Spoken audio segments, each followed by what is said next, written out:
Hi guys, so welcome to part 2 of our single parenting series. We covered quite a lot in part 1, and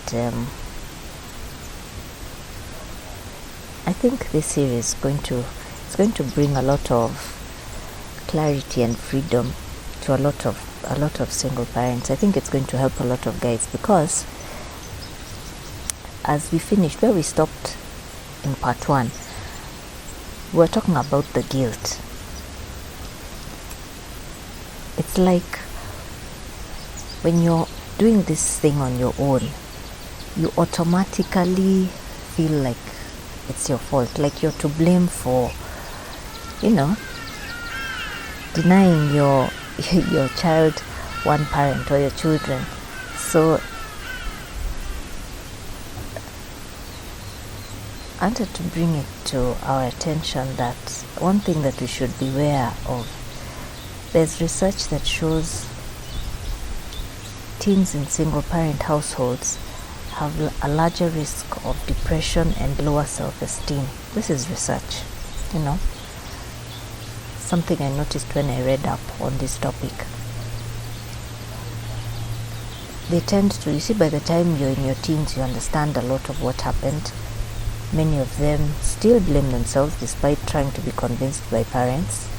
And some of the signs and symptoms may include social isolation. You'll find that your teen does not want to mix with their peers. They want to stay by themselves. There's this feeling of sadness. You can see they're generally not happy. They're always down. They feel sad and alone, feeling unloved. Many of them turn inward. You find they dislike how they look. They are irritable, or putting themselves down, especially when it comes to, their appearance. And those are some of the signs that can show you there could be depression. It's not like an automatic guarantee or anything, but it's something for you to look out for. If you find, especially if the child was maybe outgoing, there's also a sense of hopelessness. All of these are things that can show you that probably there's more going on with your teen than you think, and they might find it a little difficult to open up, So if you see these type of signs, be keen, especially when you're parenting on your own. Try to be very keen without being nosy. Be keen and talk to your teen often, or at least give a hint to maybe a counselor or their doctor, someone they might be more comfortable talking with than you as the parent. I'm enjoying the breeze that's out here, but I hope it's not affecting the sound. Sometimes it causes a lot of static. So those are some of the things now on a more serious note that you might need to look into if your kids are teens, especially if it happens maybe while they're already teenagers, So you can also talk to your child. Try talking to them about separation or divorce. Shed a little light depending on the age and how responsive they are. You can open up to some extent. We had touched a bit on this earlier. So if it's if this is the case, if you're finding you're raising the child alone because of separation or divorce, talk to your child. Share with them as much as you can that you think their age can allow. Discuss with them the changes that you're also facing, as you try to raise them on your own, because they also need to realize this is not normal for you either, you see. So it's good to share your feelings as well, and then listen to your child's feelings. Try your best to get their side of things. How are they feeling? How are they responding to this whole issue? See whether you can, discuss with them, bring it out, let them be free to share. Many of them have anger, have rage. Also, don't take offense if they are sharing, and they sound as if they are blaming you. It's very important to try and be balanced so they can feel they are able to vent, because at any point in one moment they might not be wanting to share anything, to discuss, they want to keep everything to themselves. At another point they want to be able to, let out all these feelings, and it's good for them to feel they can be able to approach you as the parent, because you're kind of like in this together, So remind your child that, when I say child, I mean whether it's a teen, So remind the child that it has nothing to do with them. They're not guilty in any way. And your feelings for them, you will always love and care for them regardless of what, the scenario, regardless of what is happening. You're always going to be their parent. That's very important for them to know. A counselor could help, because that's a neutral party. So you might find that even the child is finding it easier to share. So that's something, if they're open to, if they're open to seeing a counselor, that's something you can also introduce for them, to just have another avenue to vent on. And if you're in communicating terms with your co-parent, it's also good to let them in on what's happening. Let them know what the kid is going through, what you're experiencing with this child, so that they can also share in this well-being, Because usually the statistics show that children who fare best in divorce issues or separation have parents who constantly communicate and co-parent. So you'll find that even if, for instance, the mom or the dad is away from where they're living, from the parent they're always with, if they know that every other weekend they're over there, they can, they can still see this parent. It's not that that parent has abandoned them or anything. Where it's possible, that co-parenting usually works very well. I remember as Eric was coming up, at some point there wasn't much communication, and I would worry about a male figure who could, fill in that gap. Someone who could be a role model. You want someone who has the same kind of morals that you have, someone who will uphold, someone who he'll be free with. Fortunately, I had a friend who, he's still my friend, he's like a family friend, and he filled that gap very well. He would go out with Eric and have talks with him, and you would know where there's a problem. So if you can find someone of that nature, even if it's not the parent, if the actual parent isn't there, you can have a friend or a relative, an uncle. Usually relatives are usually the best. I personally don't have a brother, so that gap couldn't be filled by someone like that, and cousins were distant and all of that. But I think usually, like, if there's a sister, if maybe the mother is the one who's absent and you have a sister, that person could fill in the spot very well. Or a good friend, someone who you've known for a while, who can fill in without being judgmental, who understands how you guys operate. That is also a nice thing to introduce. And then there's a tricky part about single parent and dating. If, let's say, you've been alone for some time and then now you've met someone, you have to be very careful. This is a very sensitive spot. This is a very sensitive place to be, because how your new interest will impact your children is everything. This is a place where you're in the middle. You're between, not really a rock and a hard place, because it doesn't necessarily have to be tension, but it might be. You might find that's the situation.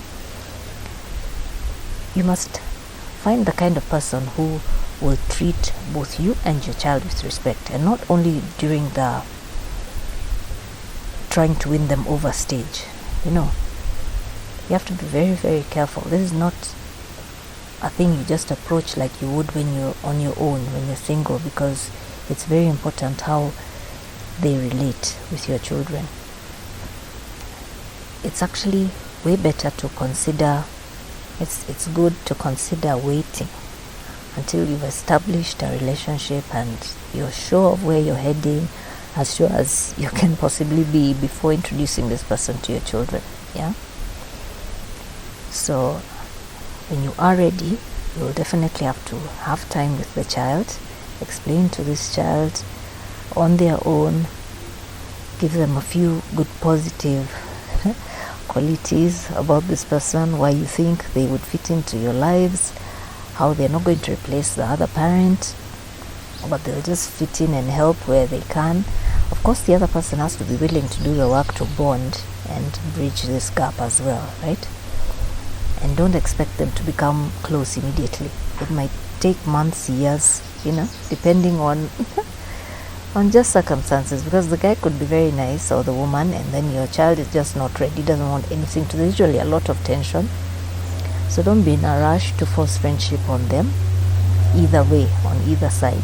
Yeah. So if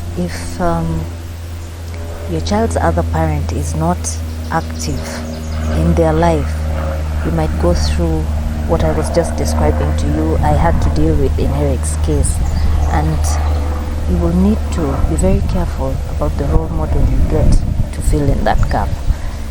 Yeah, you need to be very careful about that. So aside from that, I think being positive is just the key thing.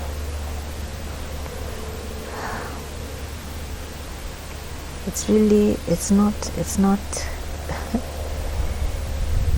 not an easy spot to be in, but again, it's not impossible. It's not a do or die. It's not the hopeless either. It's also not hopeless by any means. No. You can actually, you've seen people who've been married by people when they had children. The relationship went so well that this person takes in the child as if it was theirs, and things go very well. So you, as the parent who's trying to make this thing work, a lot of wisdom is required on your end. You have to be very careful. You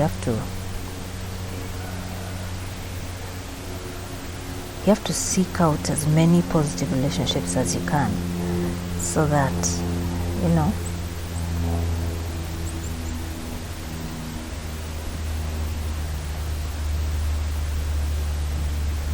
being a single parent can be a challenging experience, but it can also be extremely rewarding.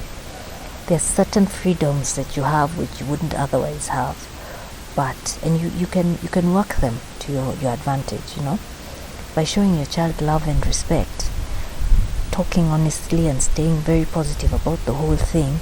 You can lessen stress and help your children thrive despite the situation which you're having, especially if you're able to fill in that gap, if not with the other parent, with a role model that you have found specifically for them in this instant. So I think that is it for now, until we come and do our small feature, mostly on dads, but there will be a bit of both. There will be balance, but as I was saying, I have a few pointers because of some people I've spoken to that will give a lot of encouragement to the dads who are on their own. And with guys, they don't open up as easily, so you'll find maybe the avenues where they can get help are a bit more limited. But for this session, I will call it a wrap for now. Thanks for your time, guys.